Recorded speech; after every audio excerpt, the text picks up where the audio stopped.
Hello everyone, good morning সকলকে। আবার একটি নতুন ভিডিওতে সকলকে অনেক অনেক স্বাগত জানাই। আশা করি সকলেই খুব ভালো আছে, সুস্থ আছো, আর সকলেই আবার প্রিপারেশন শুরু করে দিয়েছো। আর এখন হচ্ছে শীতের সময়, আর এই শীতের সময় সকলেই খুব সাবধানে থাকবে, কারণ আমার তো ঠান্ডা লেগেই গেছে। আমার হুটহাট করে ঠান্ডা লেগে যায়, মানে আগে আমার এরকমটা হতো না, কিন্তু এখন ইদানিং এমন হয়েছে যে আমার যখন তখন ঠান্ডা লেগে যায়। যেমন এখন আবার গতকাল রাতে হচ্ছে এত ঠান্ডা লেগেছিল, মানে কি বলবো, আমি বলে বোঝাতে পারবো না, মানে প্রচুর ঠান্ডা লেগেছে। আর সর্দিতেও বলাই যাবে না, রাতে এত মাথা ব্যথা যে রাতে প্যারাসিটামল খেয়ে ঘুমোতে হয়েছে। আর জানি না, ভাবছি এইরকম যদি চলতে থাকে ডক্টর দেখাতে হবে আমাকেও। এবার আমার ডক্টর এই কারণেই দেখাতে ইচ্ছে করে না, কারণ ভয় লাগে যে আবার যদি চশমা ধরিয়ে দেয়। চশমা তো আমার একদম পরতে ইচ্ছে করে না, আমার ভালো লাগে না চশমা পরতে, কারণ আমি এমনি ভালো আছি এটাই মনে করি, কিন্তু এই ভয়ে যায় না আর কি। আবার কী সব টেস্ট দিয়ে দেবে, কোনো গ্যারেন্টি নেই, ডক্টরের কোনো ভরসা নেই, তাই আর কি যাই না। তো দেখি কি হয়। এখন ওষুধ খেয়েই আছি, আর এখন রান্না করে এসেছি। তো এখন হচ্ছে গরম জল খাবো, কারণ গলার অবস্থা খুব খারাপ।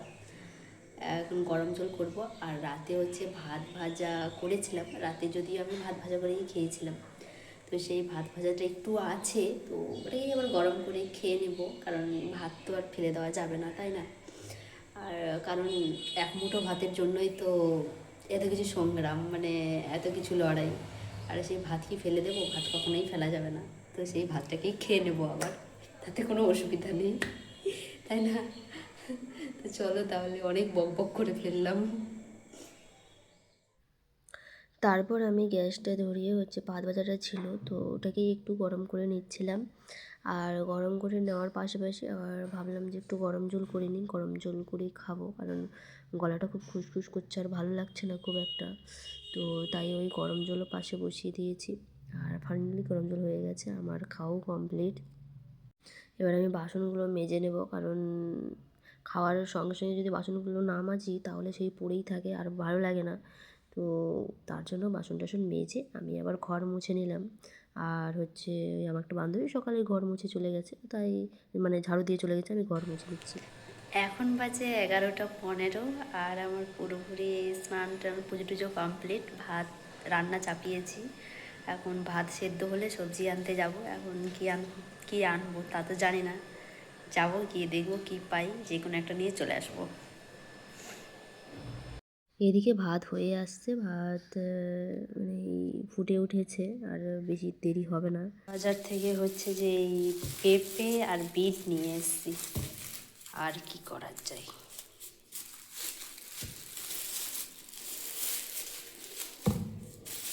পেঁপেকে পেঁপে আর ডাল করব। আর এই বিটটা আজকে হবে না, বিটটা রেখে দেবো। তো ডাল আর পেঁপে আজকের সবজি। এই হচ্ছে এখন জীবন সাথী, কারণ এখন এগুলো খেয়েই থাকতে হবে, কিছু করার নেই। খাওয়া দাওয়া করার পরে আমি ভাবলাম যে পড়তে বসবো, আর কি বলবো, এত মাথা ব্যথা করছে। মাথা ব্যথায় আমি যেন বাঁচি না, জানি না কেন এত মাথাটা আমার ব্যথা করছে। আর সর্দি লেগেছে, আমার মনে হচ্ছে এখন বিশেষ করে সর্দির জন্যই হয়তো মাথাটা ব্যথা করছে খুব। আর এত সর্দি, কী বলবো, সর্দিতে আবার নাক ব্যথাও করছে।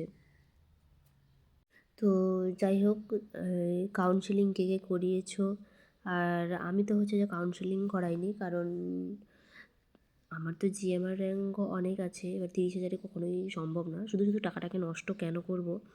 কারণ আমার কাছে 500 টাকা মানে আমার কাছে 1,00,000 টাকার সমান। কারণ সেই 1 টাকা ইনকাম করার জন্য আমাকে সেই দৌড়াদৌড়ি করতে হয় অনেক। তো তার জন্য আমি ভেবেছি যে 500 টাকা আমি খরচা করব না, বেকার খরচা করে কোনো লাভ নেই, সেই টাকাটাকে আমি রেখেই দেবো। তো তাই আমি করিনি কাউন্সেলিং।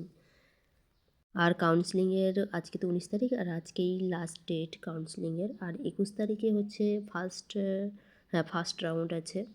19 তারিখ না, সরি 21 তারিখে। 21 তারিখে ফার্স্ট রাউন্ড, আর সেকেন্ড রাউন্ড মনে হয় 27 তারিখে আছে সম্ভবত।